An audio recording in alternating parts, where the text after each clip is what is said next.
A 3 millas de la costa de Kent, en el estuario del Támesis, asoman 3 mástiles del agua. Llevan ahí 80 años. Dentro del casco que hay debajo de ellos hay 1.400 toneladas de explosivos, sin desactivar, sin retirar, esperando. El SS Richard Montgomery era un carguero de guerra americano cargado con suficiente munición para abastecer el avance aliado tras el desembarco de Normandía. En agosto de 1944, encalló en un banco de arena en el estuario del Támesis antes de poder entregar ni una sola bomba. Los equipos de rescate retiraron parte de la carga. Luego el casco se partió en dos y el resto quedó sellado dentro para siempre. Hoy está ahí, a 15 metros de profundidad, a 3 millas de la ciudad de Sheerness. No se permite la entrada de embarcaciones, no se permite el vuelo de aeronaves. Y el gobierno británico ha tomado una decisión silenciosa. Es más seguro dejarlo ahí que intentar desactivarlo.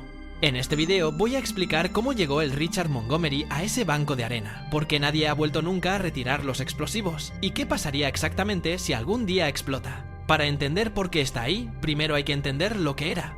El Richard Montgomery era un Liberty Ship, uno de los miles de cargueros construidos en cadena por los estadounidenses durante la Segunda Guerra Mundial.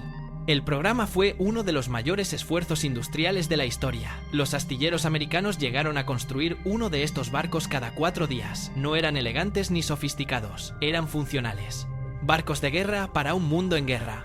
En agosto de 1944, el Montgomery fue cargado en el puerto de Hog Island, en Filadelfia, con una cantidad extraordinaria de material bélico, bombas de aviación, detonadores, cargas de profundidad, cabezas de combate, todo lo necesario para mantener el avance aliado después de Normandía. La invasión había tenido éxito, pero necesitaba abastecimiento constante. El Montgomery era parte de ese abastecimiento.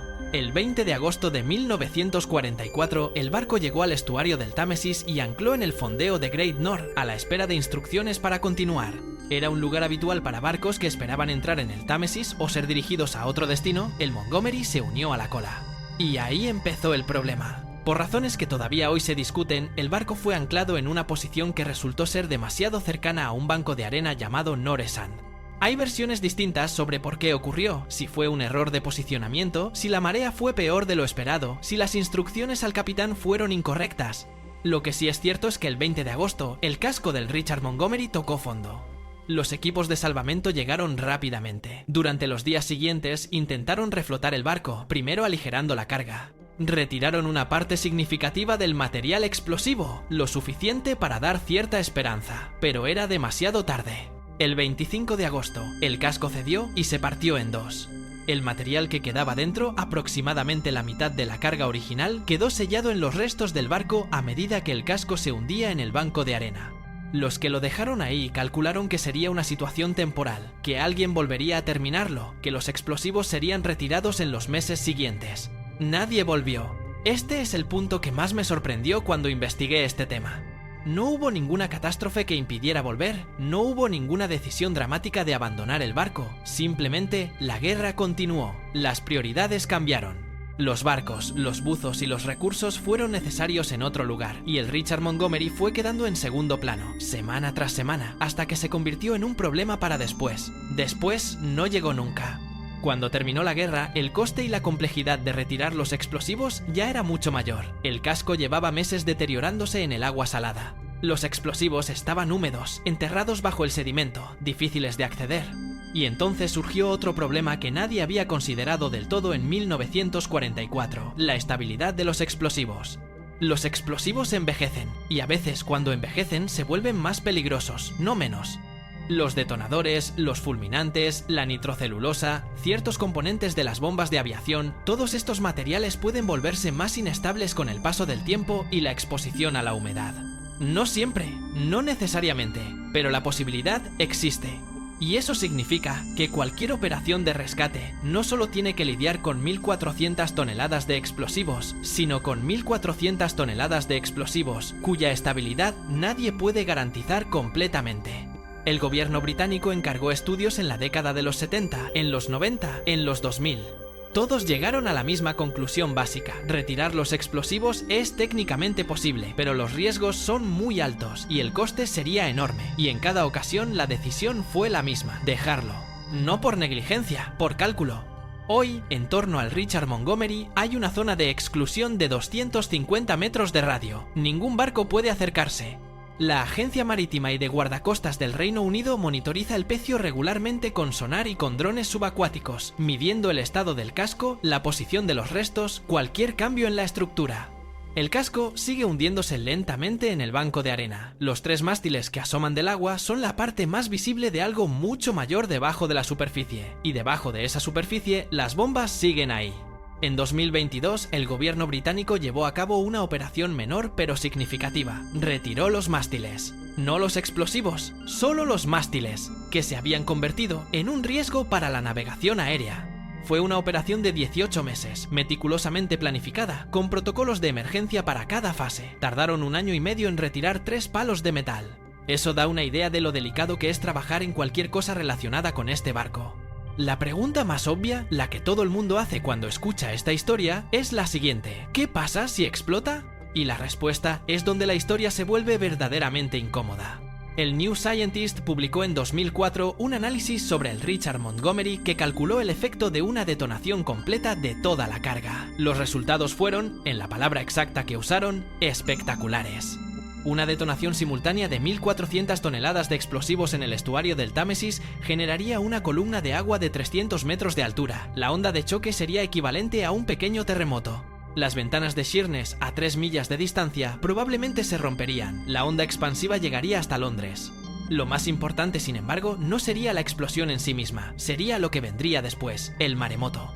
Una ola de entre 3 y 5 metros que se desplazaría hacia la costa de Kent, hacia el estuario, potencialmente hacia el propio Támesis. Sheerness, con 12.000 habitantes, está a 3 millas. Southend-on-Sea, con 180.000 habitantes, está en la orilla opuesta del estuario. La probabilidad de que el barco explote espontáneamente, dicho esto, es muy baja. No hay ningún mecanismo obvio que pueda detonar la carga sin una intervención externa. Las explosiones espontáneas de explosivos militares envejecidos ocurren, pero son raras. El riesgo más frecuente que se discute es el de una colisión accidental, un barco que se salga de la ruta en condiciones de niebla, algo que en el estuario del Támesis no es en absoluto impensable. Precisamente por eso existe la zona de exclusión. En 1967, en el puerto de Folkestone, no lejos de aquí, explotó un barco polaco llamado el Kielce, que también llevaba explosivos de la Segunda Guerra Mundial. La detonación fue accidental. Ocurrió mientras los buzos intentaban vaciar la carga, y aunque no hubo víctimas, el impacto fue suficiente para provocar que el gobierno británico reevaluase su política sobre pecios explosivos de guerra. La conclusión a la que llegaron fue la misma a la que han llegado desde entonces. A veces, el intento de resolver el problema es el problema. Esta es la lógica detrás de la decisión de no actuar sobre el Richard Montgomery. No es que el gobierno no sepa que está ahí, no es que no le preocupe.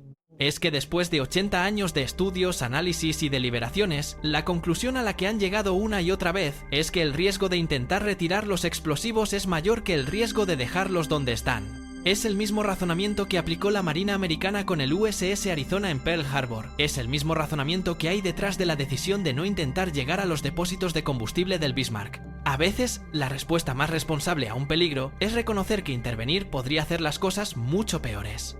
El Richard Montgomery encalló en agosto de 1944. El barco iba a suministrar material para el avance aliado tras el desembarco de Normandía. No entregó ni una sola bomba. Las bombas que llevaba a bordo se quedaron en el banco de arena del estuario del Támesis, y llevan ahí desde entonces. Hoy no quedan ya los 3 mástiles que durante décadas marcaron el lugar, pero el barco sigue ahí debajo, y los explosivos también. El gobierno británico los monitoriza, los cartógrafos los señalan en las cartas náuticas, los pescadores los rodean, y nadie tiene un plan para retirarlos. La estimación más extendida es que, si las condiciones del casco siguen deteriorándose al ritmo actual, dentro de algunas décadas el pecio podría colapsar hasta un punto en que la estabilidad de los explosivos se vea comprometida. ¿Cuándo exactamente? Nadie lo sabe. Las inspecciones anuales siguen vigilando los cambios. Mientras tanto, a 3 millas de Sheerness, el banco de arena hace lo que llevan haciendo los bancos de arena desde siempre: contener. Y debajo del agua, el Richard Montgomery hace lo que lleva haciendo desde agosto de 1944: esperar. Si te ha gustado este vídeo y quieres ver más como este, dímelo en los comentarios y haré más. Suscríbete para no perderte el siguiente. Nos vemos pronto.